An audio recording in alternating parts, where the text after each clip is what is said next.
안녕하세요. 여러분의 회복을 응원하는 도박중독 상담사 도박잡입니다. 이번 영상에서도 여러분의 회복에 도움되는 정보를 준비했습니다.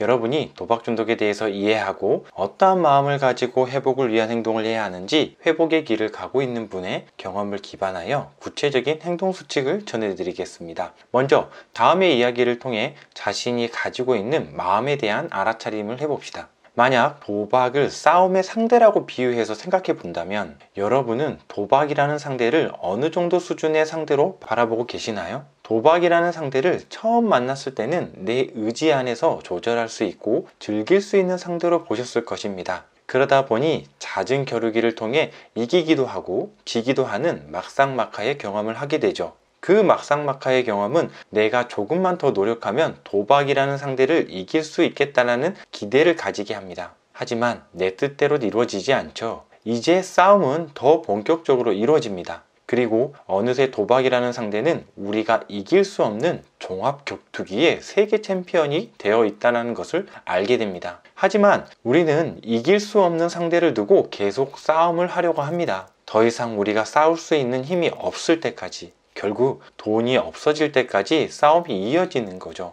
이제는 종합격투기 세계 챔피언이 되어 있는 도박과의 겨루기에서 벗어나 회복으로 가기 위한 길을 선택했습니다. 그리고 회복을 위한 노력들을 하고 있습니다.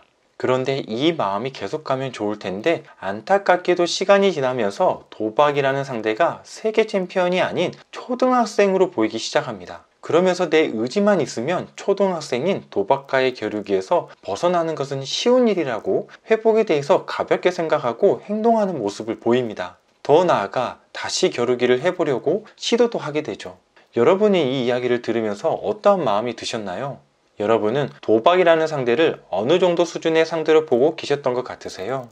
만일 여러분이 세계 챔피언인 도박을 경험하셨다면 앞으로 도박은 초등학생이 될 수 없습니다. 이제부터는 도박을 종합격투기 세계 챔피언으로 생각하고 대처해야 합니다. 이 말은 단순히 도박만 안 하면 된다가 아닙니다. 나에 대해서 너무나 잘 알고 있는 세계 챔피언입니다. 언제든 나를 자극할 수 있으며 나를 무기력하게 할 수 있습니다. 그래서 더욱더 노력해야 된다는 마음을 가지고 대처해야 합니다.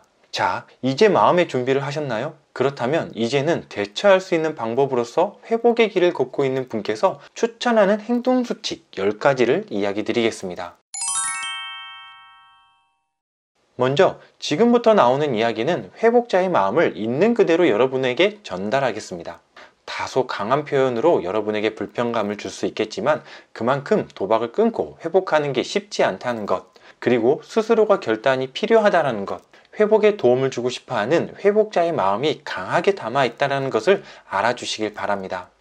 하나는 나는 도박 중독자임을 인정하기입니다. 아주 좋은 마인드입니다. 혹시 말로만 하실 건가요? 그렇다면 이 말이 별 도움이 안 될 거니 보지 않으셔도 됩니다.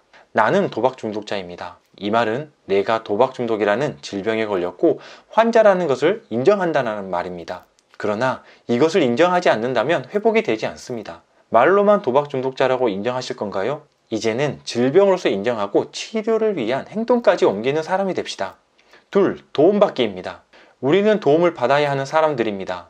도박 중독자임을 인정했고 수많은 도박을 경험하면서 재발한 끝에 나 혼자서는 치료가 불가능하다는 것을 알았습니다. 그렇게 우리는 도움을 요청해야 합니다. 도움을 요청할 수 있는 곳은 도박 중독자들이 직접 돈을 모아 운영하는 단도박 자조 모임인 GA, 국가에서 관리 운영하는 한국도박문제예방치유원, 그리고 민간상담센터, 정신건강의학과, 중독센터 등 여러 곳이 있습니다. 이건 뭐 말을 많이 해봤자 안 가실 분들은 안 가시겠지만 혹시나 나에게 해가 되지 않을까? 보험을 계약할 때 심사에 떨어지지 않을까? 내 정보가 나가지 않을까? 라고 생각을 한다면 내가 왜 도움을 요청하려고 하는지 잘 생각해 보시길 바랍니다. 나는 도박 문제를 해결하기 위한 사람이고 거기서 변명이 나오면 그 사람은 단도박과 회복을 하려는 마음이 부족한 겁니다. 지금도 망설이시고 있다면 당신은 절실함이 부족한 사람입니다. 추가적으로 앞에서 말한 도박 중독 치료를 위한 기관들은 비밀 보장이 원칙이기 때문에 전혀 해가 되지 않으니 안심하셔도 됩니다. 셋, 망설이지 않기입니다. 간혹 도움을 주면 내일 하겠습니다. 나중에 기회가 되면 하겠습니다. 도박 생각이 나면 하겠습니다. 문제가 생긴다면 그때 도움을 요청하겠습니다. 라고 말을 합니다. 그럴 거면 뭐하러 와서 조언을 구합니까? 단도박과 회복을 위한 행동은 미루지 말고 지금 당장 하는 겁니다. 계속 미루는 행동을 보이지 마시고 절실한 만큼 보여주시는 행동이 필요한 시점입니다. 넷, 치료의 임하기입니다. 우리는 도박 중독자임을 인정했습니다. 그러나 성격상의 결점은 여전히 남아있는 상태입니다. 의심이 많아졌을 것이고 성격이 급해 뭐든 빨리 해결하려는 습관은 여전하실 겁니다. 그리고 치료가 빨리 되지 않아서 답답함도 느끼실 겁니다. 그런데 치료도 도박처럼 하실 겁니까? 버튼만 누르고 충전만 하면 우리 질병이 나아지는 게 아닙니다. 즉각적인 보상에 중독이 되었으니 치료는 천천히 한 걸음 한 계단씩 걸어가는 겁니다. 당장 내가 바뀌지 않았다고 도움이 안 된다라는 그런 마음 약한 소리 하지 마시고 열린 마음으로 절실한 만큼 실천하시면 됩니다. 뼈가 부러졌는데 당장 붙일 수 있는 의사는 없습니다. 그러니 도박 중독을 가벼운 찰가상이라 여기지 마시길 바랍니다. 가족에게 피해를 주고 살인, 범죄까지 일으킬 수 있는 무서운 질병입니다. 다섯, 움직이고 행동하기입니다. 자, 가만히 계시거나 말만 하시면서 행동을 게을리 하시는 분들이요, 일어나실 시간입니다. 우리는 사람들과 친밀감을 형성해야 합니다. 상담사 선생님, 그리고 단도박 모임의 협심자, 질병을 앓고 있지 않은 사람들, 다양한 사람들이 사는 걸 잘 지켜보시길 바랍니다. 그 사람들도 힘들지만 다른 방법으로 살아가려고 노력하고 있습니다. 단도박 자조 모임과 센터 내에서의 서로의 교류가 활발해지면 내 삶에 활력이 생기고 계속 참여하고 싶은 마음이 생길 것입니다.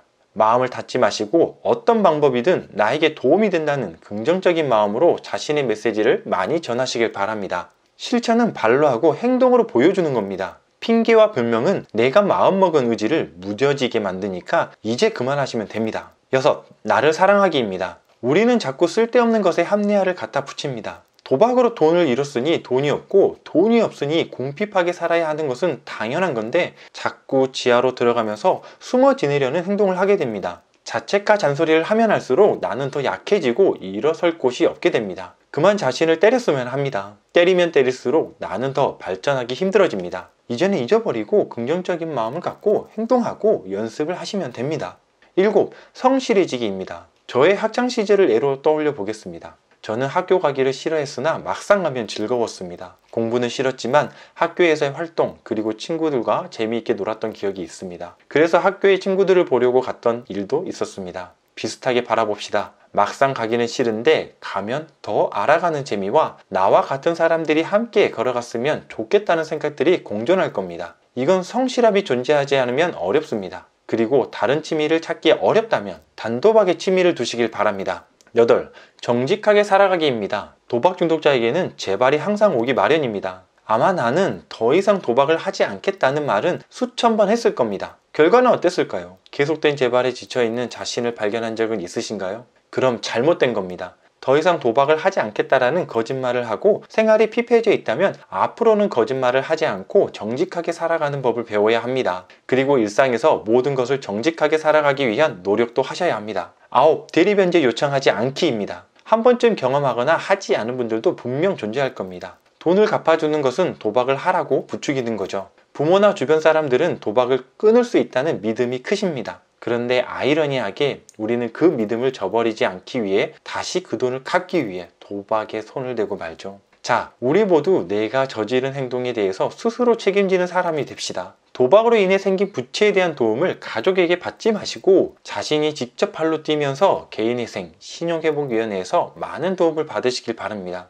마지막으로 듣기 위한 마음의 준비하기입니다. 단도박과 회복을 위해 기관을 찾아가서 도움을 요청한 사람들 중 자기 하소연만 하거나 자기가 원하는 정보만 얻고 안 오는 경우가 있습니다. 그러다가 재발을 하면 다시 도움을 요청하고 다시 도박을 하지 않고 있으니 난 도박에서 벗어났다는 착각을 하면서 다시 오지 않다가 도박에 손을 대고 다시 오는 경우들이 있습니다. 저도 그랬습니다. 우리는 자신이 원하는 정보만 들으려고 합니다. 그러다 보니 결국 재발의 연속에 놓이게 되죠. 치료를 위한 정보는 나에게 도움이 되는 정보들입니다. 나의 힘듦을 이야기하는 것도 좋지만 어떠한 이야기도 받아들일 수 있는 마음의 준비도 하시는 게 필요합니다.